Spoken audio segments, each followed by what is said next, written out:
Right, welcome today to UK Casuals series, UK Casuals Talk To series rather. Today we have Steve Grainger, author of Red All Over, M.U.F.C, Brummie Reds Never Far Away. So how are you today, Steve? Yeah, not too bad at all. Thanks for inviting me on. No, my pleasure. Yeah. It's my pleasure. You sent me the book some time ago, because you very kindly did an interview on my website. I'll put the link in the description for anybody that wants to read that. Okay, Steve. So like I said to you, the author of Red All Over, M.U.F.C, Brummie Reds Never Far Away.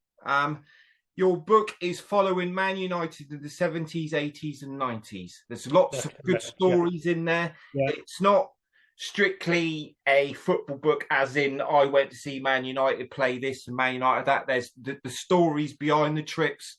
And it's a really good read, Steve. So what? Cheers, thank you. My first question to you really, mate, is what is a Brummie Red? Well, a Brummie Red is a Man United supporter, primarily from Birmingham, but not solely from Birmingham and surrounding areas. So going into Walsall, Wolverhampton, even as south as Coventry, all that area. Like the Man United fans from London. The Cockney Reds. Cockney Reds. Yeah. Now, there's not many Cockney Reds, you know. Cockneys really are just really a small section of the East End, but it's just a name, a generic name that's given to Man United spot. I suppose more like the West Midlands area. Yeah. But it's actually, I suppose, been known now. Well, the Supporters Club from Birmingham was founded in, this is the Man United Supporters Club, in 75. Right. And by 1977, they had 500 members. And first game of the season of 77, we took 4 coaches from Birmingham up to the, I think we played Birmingham City, funny enough, for the that season. But I think that only probably lasted for a season or two with that amount going on the coaches. And for one thing and another, people split up and started using the trains, etc., etc. So, as I say, 77 to probably 79 was probably the stellar years for the Supporters Club and the amount of people that went there. Yeah. So what? So the obvious question, Steve, is why don't you support Birmingham?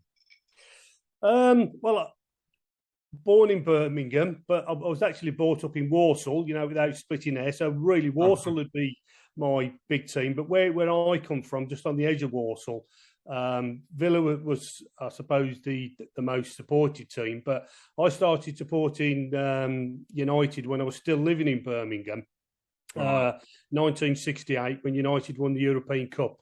I was 7 years old then, and like a lot of kids, obviously, that they jump on the success bandwagon for a couple of months, sort of thing. But I was fortunate that a work colleague of my dad was a big Man United supporter, and he'd actually been at Wembley when United won the European Cup in '68, and I latched onto him, sort of thing, as a young kid. He'd only be probably mid-20s, sort of thing, and started bringing me the odd program and the yearbook, sort of thing, and took me to my first away games, and obviously got me into it. And around that sort of time, you know, George Best was sadly just coming to the end of his greatness as on the football pitch. But he was very much my hero, so that's what basically sold me on United. Mickey Gibbs, who, as I say, who took me to various games, and George Best, and from 71, obviously through to 75, pretty much what we're going through now, where the performances on the pitch were absolutely terrible. there was chaos going on in the boardroom, not to the level that we've got now, but still we ended up relegated. And still one of my claims to fame, and both of these matches are covered in my book. The last game of Division 1 in 74-75 season, a lot of people think it was Man City when we lost 1-0, but it wasn't. We had a game at Stoke on the Monday night, and as a 13-year-old, I was there. And a week after my 14th birthday, went to Leighton Orient, which was the first game in Division 2. Right. So a little bit of a roller coaster ride, especially through the 70s and 80s. Yeah. You know, nothing like obviously the glory years of Fergie. It was really a tough watch. Yeah. For a few seasons. Okay, Steve. So we'll fast forward a good few years, and you've mentioned your book, Red All Over. This is the book here, which you very kindly sent me. Why did you decide to write a book, Steve? Or sorry, this book? That book in particular. I like autobiographies, and I've read quite a few of the old football top boys from the 70s and 80s sort of thing, where I thought they were okay, but there was an awful lot of just following the same narrative. You know, we turned up, we kicked fuck out of them, sort of thing, and never got run. No one ever run, and it all seemed that the same sort of same old. So I was fortunate enough that I was in exhibitions and events for a long time, where during the summer months from probably end of June till mid-end of August, everything was dead. So for a few years, I had a couple of months twiddling my thumbs, so to speak. And I thought it'd be a good idea to put down in writing. And all this happened probably 15, 20 years ago, when I originally started to write all the notes down, and I've just ended up leaving. This was obviously before self-publication, all that sort of thing. I had a few fairly well-known book companies that was talking of taking it on.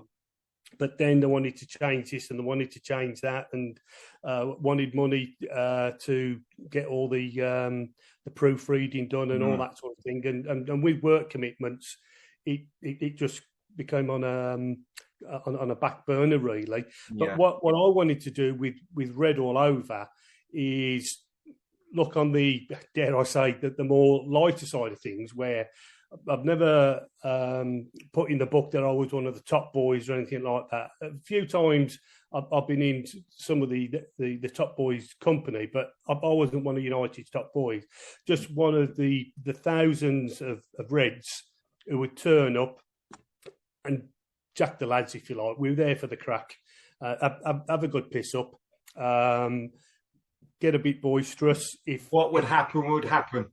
Yeah, that's it. More often than not, and we obviously got into a few bits of bother, especially when in the 80s, especially and late 70s, where we'd go into the opposition ends, which obviously is a complete thing of the past now. Never happened, sort of thing.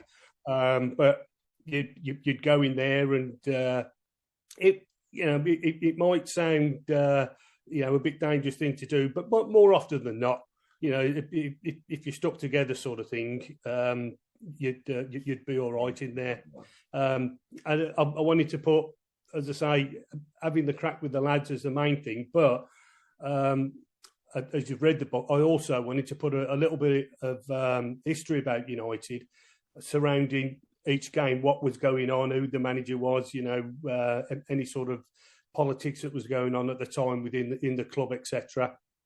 Yeah. And the match report, which from all the books I've read and all the feedback that I've got from people that have read my book, they've said they've never come across anything like that before. No, Steve, I would say it's very cleverly done, and also it's not just another hooligan book, but it's also not just another football book. You've mixed the two in, and it's come out. Well, that was obviously that was my aim to, as I say, to do something that's just a little bit different. Yeah. Okay, we'll turn to the book, mate. There's lots of stories in there about you following Man United away. So just some points I'd like to touch on and go a little bit deeper into. You was on the wrong end of a police truncheon in Saint Etienne. Can you tell us more about that? United had won the FA Cup in '77, stopping the Scousers doing the first treble. Right. So obviously that was a great day for us, and we were drawn against Saint Etienne, who were based just outside Lyon in central France. And I was 17 years old then, and it was my first trip outside the country. And it was as simple as then going to the post office and getting a year passport. Yeah. And simpler times. Yeah, paying 10 bob for it, 50p. It was, far more relaxed and, just a completely different world. So we, as we often did as youngsters, very naively, wherever we went, we'd always thought, we'd take the place over. Yeah. It obviously never always worked out like that, but as a cocky side, you'd always think, we're going to do the business sort of thing.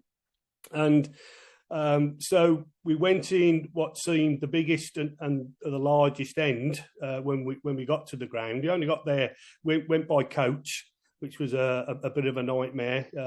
Drove all through the night and got there about 2 hours before kickoff. And I think that probably the little mob that we was with, there was probably best part of about 100 of us that made our way into St Etienne's end. And what was going on in England at the time was a bread strike. Right. So what most of the French boys had armed themselves with is like 3 day old French sticks. Which initially seems obviously not an issue, but if you get whacked round the head with one of them, you know about it. Mm. And there was also numerous bottles of piss thrown at us and all that sort of thing as we congregated behind the goal. Obviously, there was retaliation, and as soon as the United fans started having a go back at the French lot, the riot police was in there. Just so quick, it was unbelievable. One second that there was no police or riot guys on the terraces, and then all of a sudden, just truncheons are just flying out. And really got stuck into us, and that was very much a rude awakening. That we thought that we'd just walk in and take the place over, but. As I say, they had other ideas. A double kick in the bollocks. Really, that, as I say, we had all the issue with the St Etienne supporters and the riot police as well, and far more aggressive than the English police of the day. And they wouldn't worry if they hit you on the head, on the chest, whatever. Even when you went down, they were giving you a kicking sort of thing. It still really carried on. Stamping and all that sort of thing. It really was very naughty. And of course, in the press the next day, it was all United fans' fault. Contributed towards it, but there was obviously nothing that was said, and nothing has ever been said about how the police reacted. Heavy-handed. That's just our media. That's just how, of course. That's how it goes, sort of thing. It's partly why I do this channel, Steve, to get the true stories out there. Yeah. It's really good. Okay, so Will, then there's another away trip at Dusseldorf in the book. Oh, right, yeah. And you were shot at, which is this has gone leagues ahead from a truncheon. Yeah. It was that was the following year after St Etienne. It was the summer of 78, and just before my 18th birthday. And we actually played. It was United's pre-season tour of Germany, right? And on the Saturday, we played Cologne, an awful lot of trouble at the ground. Then in the city centre afterwards, and certainly at the ground, a lot of that was caused by the army boys that turned up. And from memory, there was 30, 40, maybe 50 of them, sort of thing. Yeah. And they were absolutely running wild, and the British military police ended up turning up at the ground to obviously sort their own lads out. It did get very naughty. On the I think it was the Monday night, we were supposed to be playing Schalke, and Schalke about 50 mile away from Cologne. So we decided on the Sunday, because again, mainly kids. I say I was still 17 then. And on the Sunday afternoon, there was mobs of German men, and I'm talking, they were in the 30s, all tooled up. Again, probably 40 or 50 of them, the one mob that chased us all over Cologne. We jumped on a train, and a mate of mine had a cousin in the forces who was supposedly living in Dusseldorf. So he come up with this mad idea. There was about, I think, 7 or 8 of us. He says, we'll get off at Dusseldorf, and we'll bunk down at his place. This is obviously before any mobile phones or anything like that. So how he thought he was going to track them down. Anyway, that never happened. So we ended up in and out of several bars until round about midnight, and we got chucked out. We had on was our cash. Everything was left in lockers down at Cologne station. No passport or ID or anything with us.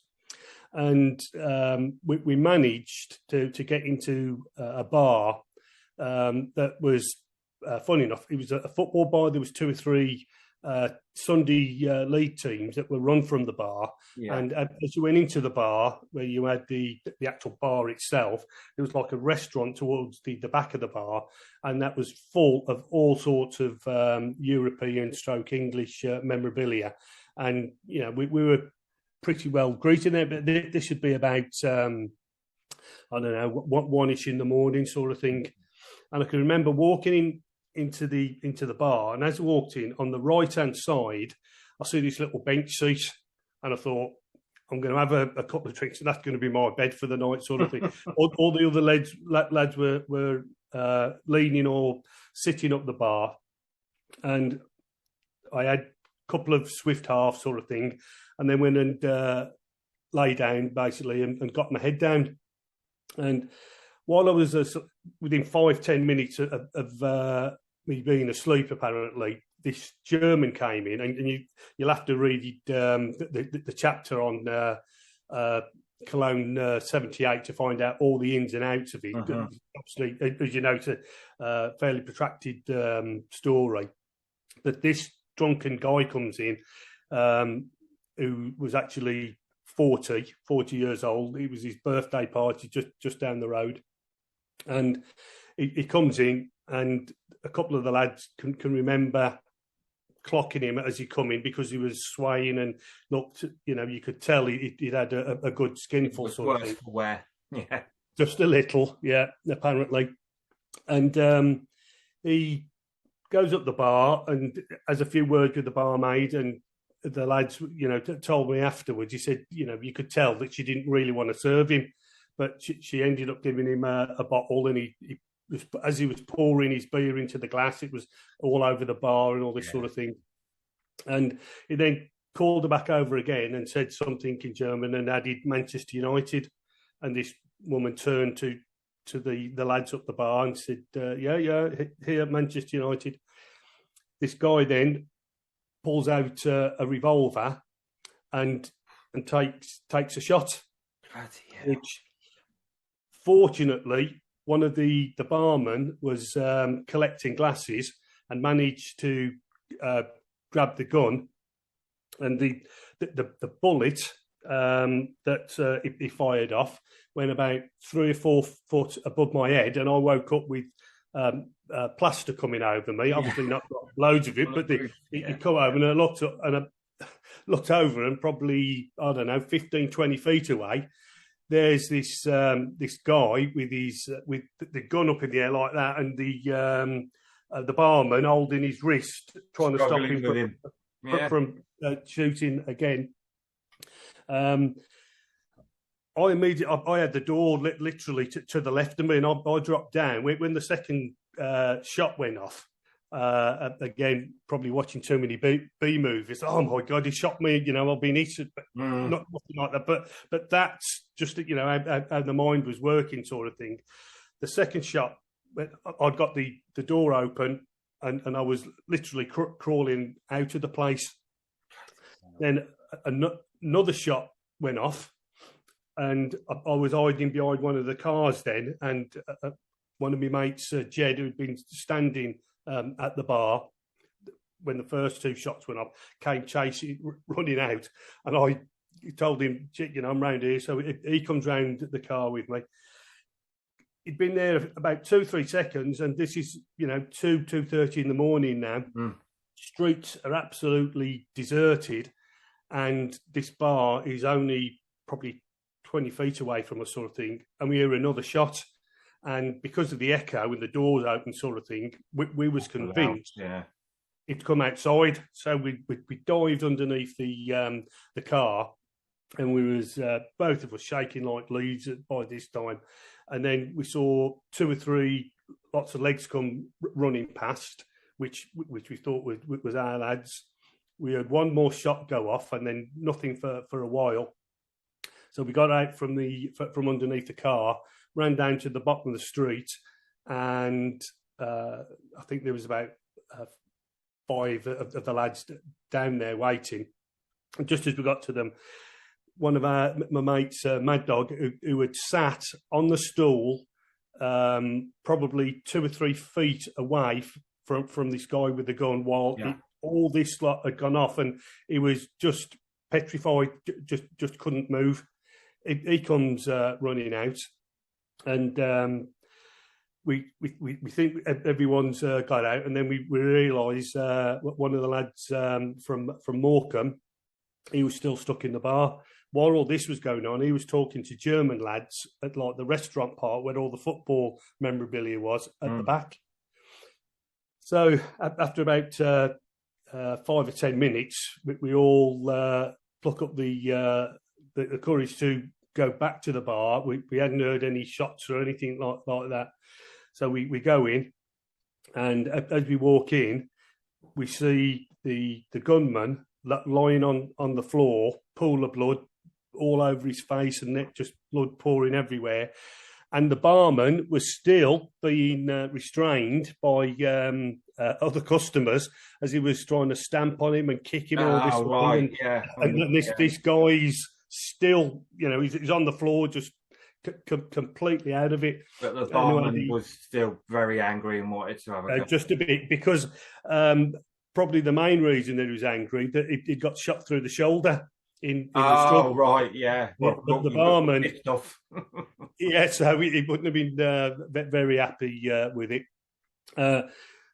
Found the missing mate at the back, and he talked through everything that he'd seen, sort of thing. And then the German old Bill turned up, and of course, because there'd been a shooting and there were English football fans there, obviously it's the English football fans that they're going to go straight for and give a hard time. Yeah. So, yeah.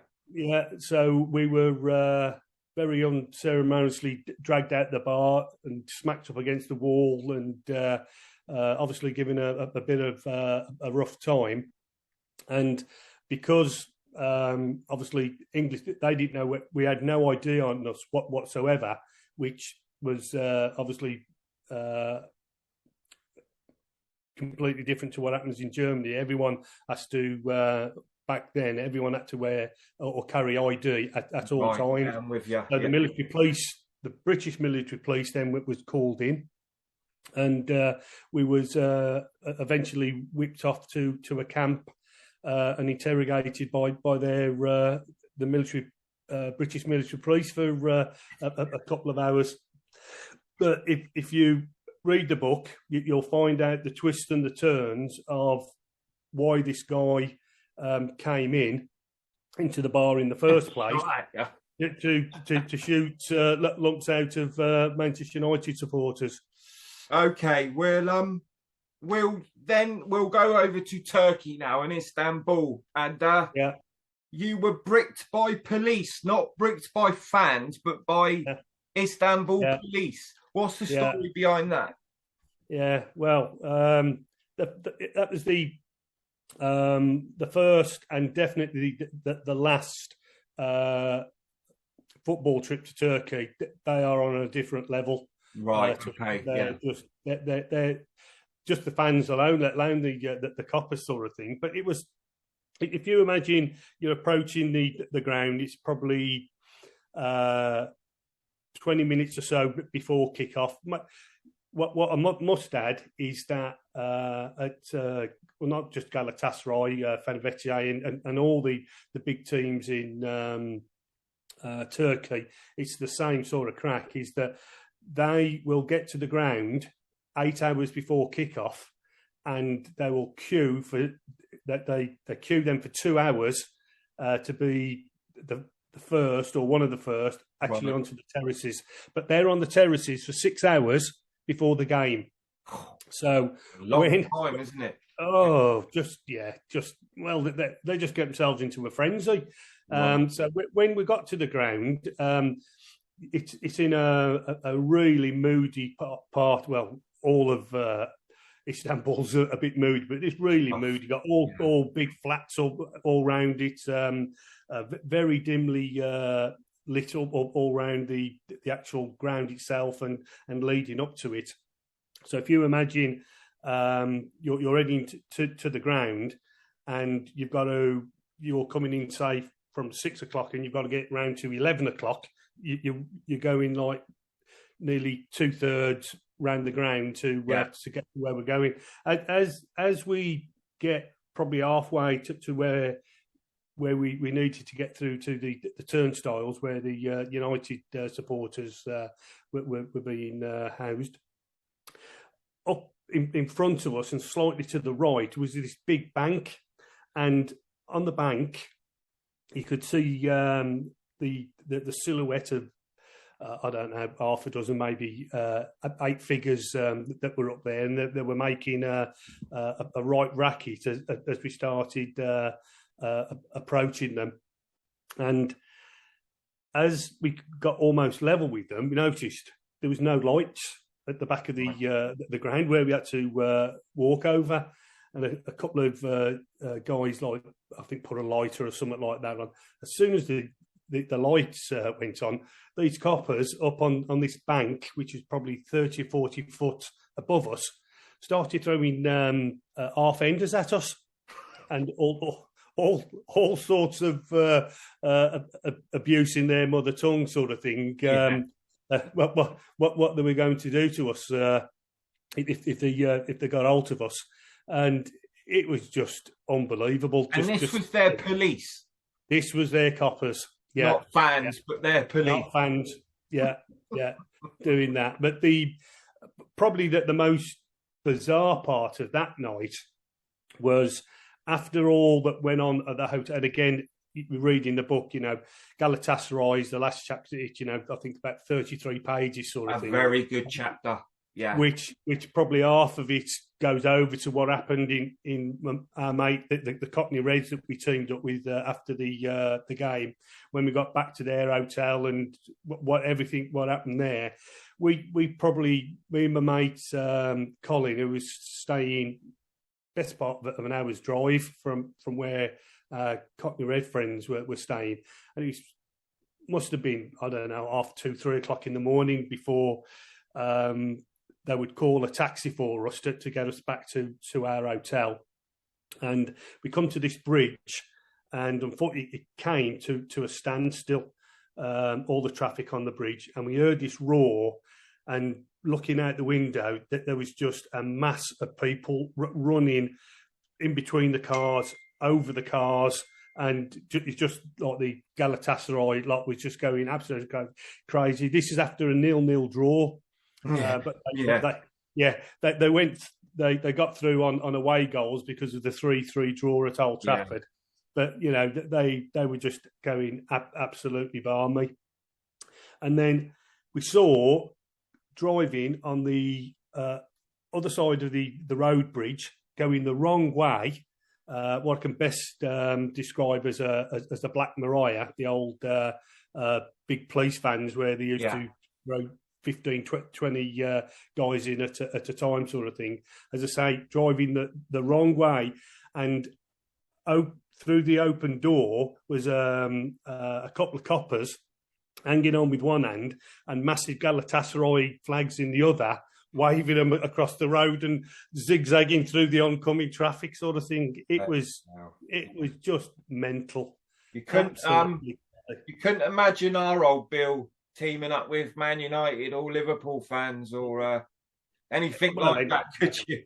Yeah. No. And again, I do mention something with regards to while we're at the hotel, that obviously the football, but there's also the religious implications that they've got over there. Yeah. That with the Muslims, the Shiites, and the Sunnis, and all this sort of thing. And again, it's just a different world, and it was just mental, absolutely mental. Yeah. Just another story I'd like to go into quickly, Steve, was you and your pal found yourself in a nightclub, and all of a sudden the bouncers wanted some money for some lady for the night that you never wanted. Yeah, that was the day before the game. We'd only been there half hour or so before we jumped in, and we got to our taxi, got to the hotel, and then we just said to a taxi, just take us somewhere where there's lots of bars. And we hadn't met up with the other lad. Me and my mate Colin was going to stop for about 5 days because we wanted to have a look round the place as well. A lot of the lads were just literally flying in the day before, then flying out straight after the game. We were staying there till the Sunday morning and flying home for the Manchester derby at Main Road. And we come. They dropped us off at this place, and it was just all big hotels and casinos and restaurants. And the few bars we went in, they were London prices, sort of thing. And we went off the main boulevard and started walking down a few side streets to see if we could get a cheaper bar. And out of nowhere, this Turkish geezer comes behind us and starts rabbiting on in English, but ridiculously fast. Yeah. So you didn't have time to think or anything like that, and it just basically just bamboozled us into this. He said, what are you doing here, all that sort of thing, and we're looking for a cheap bar. Was the first thing I could remember saying. I said, we can't believe how expensive it is. I know a cheap bar, come with me, and all this sort of thing. In 30 seconds, he's walking us into this most ridiculous, dodgy club you could ever wish to enter. Yeah, and there was this little old woman in the cash desk, and he says something to her and waves her off and waves us in. And then as we walk in, there's no one else in the place. There's 4 or 5 little booths on our right hand side, and on the left hand side they've got a little band playing. Well, they weren't playing, but the musicians were actually on the stage, and every single one of them looked like they'd just come out of Nick and done 10 years, and they've had a good hiding off the law before they come out. You've never seen a bunch of ragtails like them, and basically this guy offered me a seat in this booth, and then sat straight down and told my mate Colin to sit opposite, and he brought this girl over and sat her next to me mate. So the pair of us were then hemmed in by this con man and this basically a brass that was sitting. Yeah. This young girl, then another young girl comes out with an ice bucket with probably a cheap bottle of crap bubbly, with two massive bouncers, drop it on our table, and straight away we obviously know what the score is now. Yeah. And, we said no, we're off. You know, we'd ordered a beer, or this guy had ordered a beer for us each. I said, I'll pay for the beer, and that's it. And he's opened the wine, sorry, the bubbly. He's pouring it round, and I'm looking at these two gorillas, thinking, "Oh, you know, how on earth? Get out of it! Get out of this!" And all the time, I'm saying to this guy, "We've got no money. I told you, we can't afford any of this. We want to go cheap bar." Yeah, and he said, "Yeah, right, okay then." He said, "You want the bill?" I said, "Yeah, okay." So he shouts this other gorilla to come over. So now we've got three of them standing there, and he brings this piece of paper and he opens it out, and I don't know how many noughts on, but it was just something like 16 nought. Just, you know, I know it was ridiculous exchange rate, but we looked at it. We told you we've got no money. First thing I said to you when I met you, we're looking for somewhere to. We're football fans, and you said to me, we're here for tonight. We go back straight after the game. Yeah. And he said, no, you all have money. I said, we don't have all money in England. Not everyone's rich. And he said, okay, to me. He said, you go back to your hotel and you bring your credit cards. And we said, we don't have credit cards. We're football fans, and you know, really laid it on thick. And while I'm talking to him, these three gorillas are starting to get a bit pissed off with how it's all going, and they start having a go at the con man that dragged us in here. And then I think he must have said something, that they've got no money. So one of them grabbed hold of him and give him a bit of a shaking sort of thing.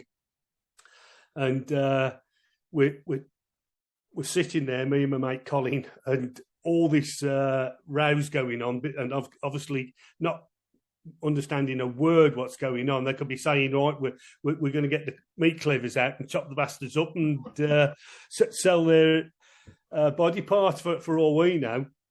But it suddenly just stopped, and he said, "You got out of there."